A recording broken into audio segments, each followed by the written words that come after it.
여러분은 11초 동안 무엇을 할 수 있나요? 한숨을 깊게 들이쉬고 내쉬는 정도일까요? 하지만 그 짧은 11초가 제 인생을 완전히 바꿔놓았답니다. 도요타의 자존심이라 불리던 제가 한국의 기술 앞에서 모든 편견을 내려놓게 된 그 특별한 이야기를 들려드릴게요. 안녕하세요. 도요타 수소연구소의 최연소 수석연구원 사쿠라 마리코입니다. 34살의 나이에 일본 수소기술의 미래를 책임진다는 무거운 사명을 띠고 있죠. 제가 들려드릴 이야기는 제 인생을 완전히 뒤바꿔 놓은 충격적인 11초에 관한 것입니다. 그날도 여느 때처럼 완벽한 모닝 루틴으로 하루를 시작했어요. 새벽 5시 기상, 1시간의 요가와 명상, 그리고 30분간의 연구 자료 검토까지. 도쿄대 3대 명문가의 딸답게 흐트러짐 없는 네이비 블루 슈트에 낮은 힐, 단정한 포니테일로 머리를 빗어 올렸죠. 연구소에서 완벽한 마리코라고 불리는 제게 어울리는 아침이었어요. 하지만 회사에 도착하자마자 비서가 다급한 목소리로 긴급 임원회의가 소집되었다는 소식을 전했답니다. 45층 VIP 회의실로 즉시 와달라는 얘기였죠. 도요타 본사 45층 VIP 회의실은 평소에는 거의 사용하지 않는 곳이에요. 전면 유리창 너머로 도쿄의 전경이 한눈에 들어오는 특별한 공간이죠. 차가운 회색 톤의 인테리어와 최신식 프로젝터, 그리고 무엇보다 이 자리에 모인 도요타의 핵심 임원들의 굳은 표정이 심상치 않은 분위기를 자아내고 있었어요. 아침 햇살이 유리창을 가득 채우고 있었지만 실내의 공기는 무거웠답니다. 경쟁사들의 불안한 동향 보고가 이어지는 가운데 스즈키 부장이 날카로운 목소리로 한국의 11초 수소 추출 기술을 평가해달라는 요청을 했어요. 평소의 부드러운 말투가 아닌 긴장감이 역력한 어조였죠. 순간 저도 모르게 미간이 찌푸려졌어요. 우리 도요타도 40초가 최선인데 한국이 11초라니 말도 안 되는 소리였거든요. 굳이 제가 가야 할 이유가 있느냐며 차갑게 대답했는데 그의 다음 말에 제 내면이 크게 흔들리기 시작했답니다. 스즈키 부장은 제 업적을 하나하나 열거하기 시작했어요. 세계 최연소 수석연구원이라는 타이틀, 도쿄대가 낳은 천재 과학자라는 수식어까지. 그러면서 제가 이 임무에 가장 적합한 인물이라는 말을 덧붙였죠. 칭찬이라기보다는 도망갈 수 없는 책임을 부여하는 듯한 어투였답니다. 결국 그날 오후 무거운 발걸음으로 아버지의 연구실을 찾았어요. 도쿄대 본관 3층, 10년간의 연구 자료가 빼곡히 쌓인 그곳은 언제나처럼 커피 향이 가득했죠. 평소라면 안정감을 주던 그 향기가 그날만큼은 왠지 답답하게 느껴졌어요. 조심스레 한국행에 대해 말씀드렸는데 아버지의 반응은 제 예상을 훨씬 뛰어넘는 것이었답니다. 손에 들고 있던 커피잔을 탁자에 내려놓는 소리가 크게 울렸고 연구실 전체가 진동할 정도의 고함이 이어졌어요. 우리도 30년간 해내지 못한 기술을 한국이 개발했다는 게 말이 되느냐며 격앙된 목소리로 말씀하시더군요. 그 순간 어린 시절 기억이 파노라마처럼 스쳐 지나갔어요. 5살 때부터 시작된 과학 영재 교육, 주말도 없이 실험실에서 보낸 청소년기, 그리고 도쿄대 수석 입학과 졸업까지 3대째 이어온 과학자, 가문의 딸로서 항상 완벽해야만 했던 순간들이 떠올랐죠. 하지만 이상하게도 아버지의 분노와 제 어깨를 누르는 가문의 무게에도 불구하고 가슴 한켠에서는 작은 호기심이 꿈틀대고 있었어요. 어쩌면 이것이 제가 그토록 갈망하던 진정한 도전이 아닐까 하는 생각이 들었거든요. 불가능해 보이는 11초의 비밀을 파헤치고 싶다는 연구자로서의 순수한 호기심이었답니다. 이른 아침 인천공항에 도착했을 때만 해도 이 출장이 형식적인 것에 불과할 거라 생각했어요. 쌀쌀한 늦겨울 공기를 가르며 한국화학연구원으로 향하는 차 안에서도 어서 빨리 이 평가를 끝내고 돌아가야겠다는 생각뿐이었답니다. 하지만 연구원에 도착한 순간 제 예상은 완전히 빗나가기 시작했어요. 현관에서 저를 맞이한 김용민 팀장의 모습은 제가 상상했던 한국 연구원의 모습과는 전혀 달랐거든요. 185cm의 훤칠한 키에 수영으로 다진 듯한 탄탄한 체격, 거기에 맞춤 양복을 완벽하게 소화하는 세련된 매너까지. 그가 부드러운 미소와 함께 환영 인사를 건넸을 때 저도 모르게 심장이 한 박자 빠르게 뛰었답니다. 젊어 보이는 외모였지만 그의 눈빛에서는 깊이 있는 전문가의 관록이 느껴졌어요. 특히 연구에 대해 설명할 때의 묵직한 자신감은 저마저 압도될 정도였죠. 오후 6시가 다가올 무렵 형식적인 인사치레로 퇴근을 권하며 오늘 일정을 마무리하려 했어요. 그런데 김 팀장의 대답은 예상을 완전히 벗어난 것이었답니다. 연구원의 진짜 모습은 이제부터 시작이라면서 11초의 비밀을 직접 보여주겠다는 거였죠. 그의 목소리에서 느껴지는 진정성과 자부심은 지금까지 제가 만난 어떤 연구자와도 달랐어요. 밤샘 연구를 당연하게 여기는 그의 태도에서 한국 연구진들의 남다른 열정이 느껴졌달까요? 그리고 그 순간 처음으로 제 확신이 흔들리기 시작했답니다. 바로 그때였어요. 제 인생을 완전히 바꿔놓을 11초와의 첫 만남이 시작된 것이. 아직은 알지 못했지만 이것이 제 모든 편견을 깨뜨리는 첫 번째 순간이 될 거라는 거요. 제가 의아한 표정을 짓자 김용민 팀장이 태블릿을 들고 각국의 기술 비교 자료를 보여주기 시작했어요. 중국이 35초, 독일 BMW가 32초, 우리 도요타가 40초로 세계 최고 기록을 보유하고 있다는 설명이었죠. 그러다 화면을 넘기며 현대차의 성과를 설명하는 그의 눈빛이 더욱 빛났답니다. 377분에서 23분으로 다시 11초로 단축하는 과정이 그래프로 선명하게 나타났거든요. 특히 경쟁사들이 넘지 못한 30초의 벽을 깨트린 순간의 데이터를 보여주는 김 팀장의 목소리에는 자부심이 가득했어요. 그때 마침 대형 스크린에서 정의선 회장님의 인터뷰가 나왔답니다. WRC 우승 직후 촬영된 영상이었는데 경쟁사들의 반응이 특히 인상적이었어요. 일본 기자의 도요타와의 기술 격차 질문에 정의선 회장님은 의미심장한 미소를 지으셨죠. 이제는 누가 앞서고 뒤처졌는지를 논할 때가 아니라며 한국의 11초 기술은 인류의 미래를 위한 것이므로 세계와 나눌 준비가 되어 있다는 답변이셨어요. 그 말씀에 깊은 충격을 받았답니다. 우리 도요타는 아직도 기술 보완을 최우선으로 생각하는데 이미 한국은 기술 공유와 협력을 이야기하고 있었거든요. 불현듯 일본이 우물안개구리였던 건 아닌지 그런 생각이 스쳐 지나갔어요. 더구나 중국이 아무리 막대한 자본을 투자해도 아직 35초의 벽을 넘지 못하고 있다는 사실, 그리고 독일의 정교한 기계기술로도 해결하지 못한 난제를 한국이 돌파했다는 현실이 저를 더욱 충격에 빠뜨렸답니다. 김용민 팀장은 저를 수소충전소로 안내했어요. 그의 당당한 걸음걸이에서 자신감이 넘쳐났답니다. 185cm의 훤칠한 키의 수영으로 다진 듯한 체격이 실험실 가운 아래에서도 눈에 띄더군요. 실제 시연이 시작되자 제 눈을 의심할 수밖에 없었어요. 도요타가 자랑하던 40초가 무색해질 만큼 완벽한 11초의 기적이 눈앞에서 펼쳐졌거든요. 더욱 놀라운 건 이게 처음이 아니라는 거였죠. 이미 수백 번의 테스트를 통해 검증된 안정적인 기술이었답니다. 수소 추출 과정을 지켜보며 가장 충격적이었던 건 우리가 복잡하게 풀어가던 문제를 한국은 완전히 다른 시각에서 접근했다는 점이에요. 도요타의 경우 100명의 연구원이 각자의 영역에서 최적화를 추구하는 방식이었는데 한국은 전체를 하나의 시스템으로 보고 해결했더군요. 이런 차이가 생긴 이유를 그날 밤 삼겹살집에서 알 수 있었어요. 일본에서는 상상도 할 수 없는 광경이 펼쳐졌거든요. 우리 도요타에서는 연구원들 간의 회식도 철저한 서열에 따라 진행되는데 이곳은 완전히 달랐답니다. 20대 신입 연구원부터 50대 수석 연구원까지 마치 하나의 가족처럼 둘러앉아 격의 없이 대화를 나누고 있었어요. 특히 놀라웠던 건 막내 연구원이 김용민 팀장의 연구 가설에 대해 과감하게 문제를 제기하는 순간이었어요. 일본이었다면 상상도 할 수 없는 상황이었죠. 하지만 김 팀장은 오히려 환한 미소와 함께 그 의견을 진지하게 경청하고 메모까지 하더군요. 독일의 한 연구소에서 인턴을 했던 경험이 있는 연구원의 말로는 그곳에서는 교수급 연구원의 의견에 이의를 제기하는 것 자체가 금기시된다고 하더군요. 삼겹살을 구워가며 이어지는 열띤 토론은 마치 학술 세미나 같았어요. 하지만 딱딱한 분위기가 아닌 자유롭고 창의적인 아이디어가 끊임없이 튀어나오는 브레인스토밍이었달까요? 중국의 한 연구소와 협업했던 경험이 있는 선임 연구원은 그곳에서는 상급자의 의견에 무조건 따르는 문화 때문에 진정한 혁신이 어렵다고 말하더군요. 그러다 문득 정의선 회장님의 인터뷰가 생각났어요. 세계를 선도하는 기술이란 게 바로 이런 자유로운 소통에서 나오는 거구나 싶었죠. 중국이 아무리 막대한 자본을 투자해도 35초의 벽을 넘지 못하고 독일이 아무리 정교한 공학을 자랑해도 해결하지 못한 과제를 한국은 이런 수평적인 연구, 문화로 돌파해낸 거였답니다. 식사가 끝나갈 무렵 김용민 팀장이 내일은 현대자동차 연구소를 방문하자고 제안했어요. 185cm의 훤칠한 키에서 내려다보는 그의 미소가 왠지 평소보다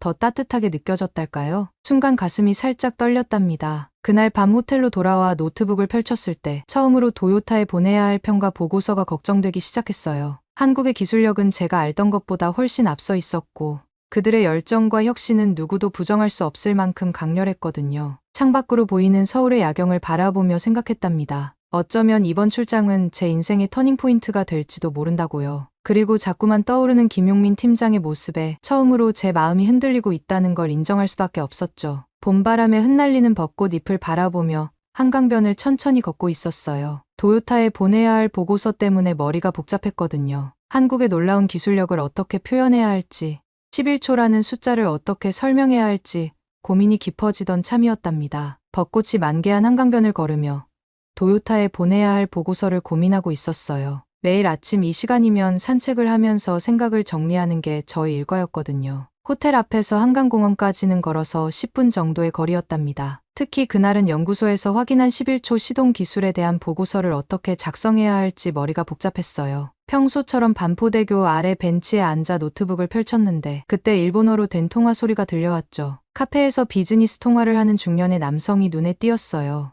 무심코 보게 된 건 그가 도요타라는 단어를 몇 번이나 언급했기 때문이었답니다. 귀가 솔깃해져서 듣고 있는데 그가 갑자기 제 쪽으로 다가오더군요. 거의 완벽한 도쿄 사투리로 제 이름과 소속을 언급하며 말을 걸어왔어요. 왕 부장이라고 자신을 소개하면서 그도 매일 아침 이 근처 호텔에서 조깅을 한다고 하더군요. 우연히 제가 도요타 직원이라는 걸 알게 됐다는 설명이었죠. 하지만 지금 생각해보면 그건 결코 우연이 아니었던 것 같아요. 제 일정과 동선을 미리 파악하고 계획적으로 접근한 게 분명했거든요. 매일 같은 시간에 같은 장소를 찾는 제 습관을 파악하고 있었던 거죠. 50대 중반으로 보이는 그는 아르마니, 수트에 파텍 필립 시계까지 겉보기엔 평범한 성공한 기업인의 모습이었어요. 하지만 뭔가 위화감이 느껴졌답니다. 지나치게 완벽한 차림새, 너무나 정제된 일본어 억양, 그리고 무엇보다 자연스러워 보이려 노력하는 듯한 과장된 미소까지 마치 오랫동안 철저하게 준비된 연기를 보는 것 같았어요. 그의 눈빛에서 위험한 기운이 느껴졌어요. 겉으로는 친절해 보이려 노력하는 미소를 짓고 있었지만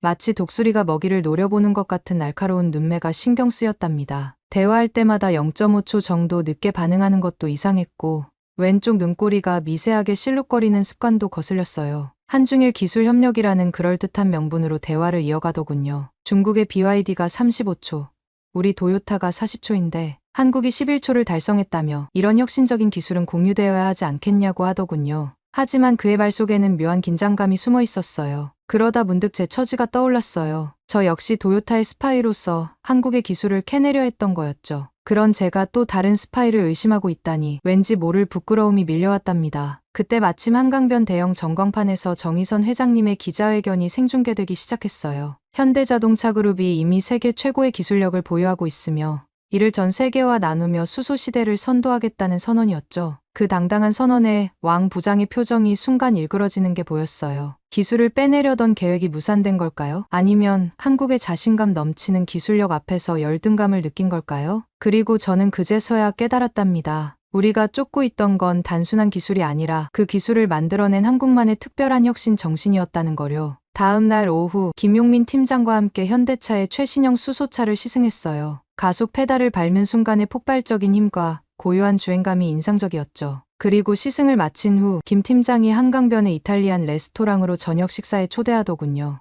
63빌딩이 보이는 테라스 자리였어요. 달빛이 한강의 잔잔한 물결 위에서 반짝이는 모습이 꽤나 로맨틱했죠. 하지만 제 마음은 무거웠답니다. 아침에 도요타 본사에서 받은 이메일 때문이었어요. 한국의 기술력을 더 자세히 파악하라는, 그러니까 더 깊이 스파이 활동을 하라는 지시였거든요. 에피타이저로 나온 와인을 음미하며 이야기를 나누는데 김 팀장의 표정이 조금씩 진지해지더군요. 그러더니 목소리를 낮추며 연구소 내 정보 유출건에 대해 조심스럽게 말을 꺼냈어요. 최근 기술 자료가 외부로 유출된 정황이 포착됐다는 거였죠. 그 순간 제 심장이 멎는 것 같았어요. 손끝이 차가워지고 등줄기로 식은땀이 흘렀답니다. 하필이면 그때 테이블 위에 놓인 제 휴대폰 화면이 밝아졌어요. 왕 부장에게서 온 메시지였죠. 우리와 협력하면 더 큰 미래가 있다는 은근한 협박과도 같은 내용이었어요. 달빛을 받아 더욱 깊어 보이는 김 팀장의 눈빛이 저를 바라보고 있었어요. 연구소를 향한 그의 자부심과 동료들에 대한 믿음이 묻어나는 눈빛이었죠. 그 순간 처음으로 깊은 죄책감이 밀려왔어요. 제가 그동안 배신하고 있던 건 단순한 기술이 아니라 이런 순수한 신뢰였다는 걸 깨달았거든요. 메인 디쉬가 나왔지만 도저히 음식에 손이 가지 않았어요. 김 팀장의 따뜻한 미소와 배려 깊은 태도가 오히려 제 마음을 더욱 무겁게 만들었답니다. 이대로는 안 되겠다는 생각이 강하게 들었죠. 다음 날 아침, 연구소 로비에 들어서는데 이상한 긴장감이 감돌았어요. 보안팀 직원들이 분주히 움직이는 모습이 눈에 띄었죠. 그때 모니터에서 흘러나오는 뉴스를 보고 제 눈이 커졌답니다. 중국의 유명 산업 스파이가 검거되었다는 속보였어요. 화면 속 얼굴은 다름 아닌 왕 부장이었죠. 심장이 쿵쾅거리기 시작했어요. 보안팀 회의실에서는 CCTV 영상을 검토하는 모습이 보였고 그 화면 속에는 한강변에서 왕 부장과 대화를 나누는 제 모습이 선명하게 담겨 있었거든요. 김용민 팀장의 사무실로 향하는 복도가 이렇게 길게 느껴진 적은 없었답니다. 매일 걷던 50m의 거리가 마치 50km처럼 느껴졌어요. 손끝은 차갑게 식어 있었고 심장은 터질 듯이 뛰고 있었죠. 문을 두드리는 제 손이 떨렸어요. 김 팀장은 여느 때처럼 따뜻한 미소로 저를 맞이했지만 그 순간 제 눈에서는 눈물이 흘러내리기 시작했답니다. 떨리는 목소리로 모든 것을 고백하기 시작했어요. 도요타의 스파이로 왔다는 것. 하지만 지금은 정말로 이곳의 일원이 되고 싶다는 것. 그리고 그에 대한 제 진심까지도요. 그런데 김 팀장의 반응은 제 예상과는 완전히 달랐어요. 그는 잠시 저를 바라보다가 조용히 입을 열었죠. 처음부터 알고 있었다는 거였어요. 제가 도요타의 스파이라는 사실을요. 순간 온몸에 피가 싸늘하게 식는 것 같았어요. 일본에서라면 스파이가 발각됐을 때 가차없이 고발하고 법적 조치를 취했을 텐데 오히려 제 안에서 일어나는 변화를 지켜봐 주었다니요. 제 떨리는 목소리로 그 사실을 재차 확인하자 김 팀장은 따뜻하게 미소 지었어요. 그러면서 하나하나 짚어주더군요. 연구실에서 밤늦게까지 실험에 몰두하던 제 모습, 동료들과 진심으로 소통하려 노력하던 순간들, 한국의 기술력에 감탄하며 빛나던 제 눈빛까지. 도요타에서는 상상도 할 수 없는 일이었죠. 우리는 늘 경쟁사를 적으로만 여겼고 그들의 기술을 빼앗는 것이 당연하다고 생각했거든요. 하지만 김 팀장과 한국 연구진들은 달랐답니다. 그는 사람은 누구나 변할 수 있으며 중요한 것은 진심이라고 말해주었어요. 그 말에 저는 완전히 무너져 버렸어요. 적이었던 사람도 포용하고 그의 변화를 믿어주는 이런 문화. 어쩌면 이것이야말로 한국이 11초의 기적을 이룰 수 있었던 진정한 힘이 아니었을까요? 그의 말에 저는 결국 참았던 감정이 터져나왔어요. 그동안의 죄책감, 혼란, 그리고 새롭게 피어난 희망까지 모든 감정이 눈물로 쏟아져 나왔답니다. 그날 저녁 연구소의 대형 스크린에서 충격적인 뉴스가 전해졌어요. 정의선 회장님과 도요타 아키오 회장님이 현대자동차 본사에서 수소동맹 체결식을 가졌다는 소식이었답니다. 두 회장님은 나란히 서서 역사적인 순간을 선언하셨어요. 정의선 회장님께서는 한국의 11초 수소 추출 기술을 도요타와 공유하고 도요타의 40년 수소 기술 노하우와 결합해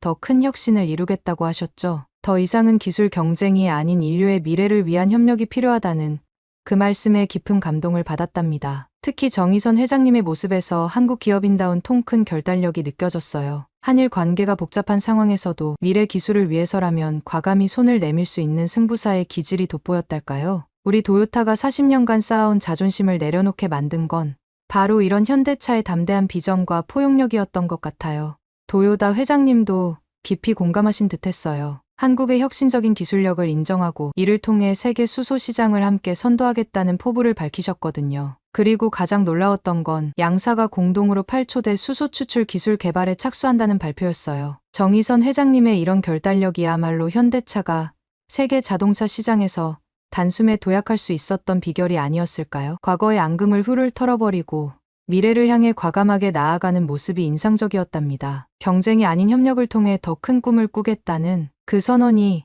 마치 저와 김 팀장의 이야기를 대변하는 것만 같았어요. 그렇게 저는 새로운 시작을 맞이하게 됐답니다. 더 이상 스파이가 아닌 한일 공동 프로젝트의 당당한 연구원으로서의 시작을. 정의선 회장님처럼 저도 과거가 아닌 미래를 바라보기로 했어요. 그때 김 팀장이 더 놀라운 이야기를 들려주었답니다. 회장님께서 처음부터 모든 상황을 알고 계셨다는 거예요. 순간 온몸이 굳어버렸지만 그의 다음 말에 저는 완전히 충격에 빠졌죠. 정의선 회장님께서는 이미 도요타에서 스파이를 보낼 것이라고 예상하고 계셨다는 거예요. 그래서 오히려 먼저 도요타와의 기술 협력을 제안하셨다고 해요. 한 발 더 나아가 생각하고 경쟁자의 다음 수까지 읽는 그 안목이 놀라웠답니다. 더욱 충격적인 건 김 팀장의 다음 말이었어요. 현대차는 이미 8초 때 진입을 목전에 두고 있다는 거였죠. 중국이 35초에서 허덕이고 있을 때 한국은 이미 다음 단계로 나아가고 있었던 거예요. 11초 기술에 안주하지 않고 끊임없이 혁신을 추구하는 모습에 새삼 한국의 기술력이 새롭게 다가왔답니다. 그제서야 이해했어요. 왜 정의선 회장님께서 그토록 자신감 있게 기술 공유를 선언하셨는지. 이미 그 너머를 바라보고 계셨던 거였네요. 그날 밤 호텔로 돌아가는 길에 도요타 본사에서 온 이메일을 확인했어요. 공식 협력 발표 전에 있었던 왕 부장과의 접촉 건으로 인해 저희 판단력과 충성도를 의심한다는 내용이었죠. 앞으로의 한일 기술 협력 프로젝트에서 저를 제외하겠다는 통보였답니다. 하지만 이상하게도 전혀 두렵지 않았어요. 오히려 이것이 새로운 기회라고 느꼈죠. 정의선 회장님의 말씀처럼 이제는 경쟁이 아닌 협력의 시대. 제가 도요타를 떠나 한국 연구진의 일원이 되는 것도 그런 변화의 일부가 될 수 있지 않을까요? 다음 날 아침 벚꽃잎이 흩날리는 연구소로 향하는 길은 마치 새로운 인생의 시작처럼 느껴졌어요. 이제는 당당하게 말할 수 있겠죠. 저는 더 이상 어느 한 회사의 연구원이 아닌 한일 공동의 수소기술을 이끌어갈 연구원이라고요. 2024년 4월에 서울은 벚꽃이 절정이었어요. 코엑스 주변의 벚나무들이 분홍빛 꽃망울을 활짝 피운 그날 아침, 저는 거울 앞에서 유난히 오래 머물렀답니다. 연구원 신분증을 가슴에 달면서 이제는 당당한 한국 연구진의 일원이 되었다는 사실이 새삼 실감났거든요. 서울 코엑스의 메인 전시장은 이른 아침부터 전례 없는 열기로 가득했어요. 독일의 자동차 전문지 오토모터 언드 스포트부터 중국 CCTV의 과학 전문 채널까지 전 세계 유수의 미디어들이 한국의 11초 기술을 확인하기 위해 취재진을 보냈더군요. 특히 제가 전에 몸담았던 일본 언론들의 관심이 뜨거웠답니다. 아사히, 요미우리, 니혼게이자이까지 일본의 모든 주요 언론사가 총출동한 모습이었죠. 정의선 회장님의 기조연설로 행사가 시작되었어요. 회장님은 평소보다 더욱 자신감 넘치는 목소리로 연설을 시작하셨는데 특히 인상 깊었던 건 이제 한국이 세계 수소 시대를 선도할 것이라는 선언이었죠. 청중석의 외신 기자들이 일제히 펜을 들어받아 적는 모습이 아직도 생생해요. 시연 준비를 하면서 저도 모르게 손이 떨리기 시작했어요. 그때 김용민 팀장이 조용히 다가와 제 떨리는 손을 따뜻하게 감싸 잡아주었답니다. 그의 손에서 전해지는 온기와 함께 이제는 혼자가 아니라 우리가 함께라는 말이 가슴 깊이 와닿았어요. 185cm의 훤칠한 키에서 내려다보는 그의 미소는 언제나처럼 든든했고 그 순간 모든 불안과 걱정이 눈 녹듯 사라졌답니다. 시연이 시작되자 전시장의 공기가 얼어붙었어요. 대형 전광판의 타이머가 카운트다운을 시작했고 모든 카메라의 초점이 수소 추출 장치로 향했답니다. 10,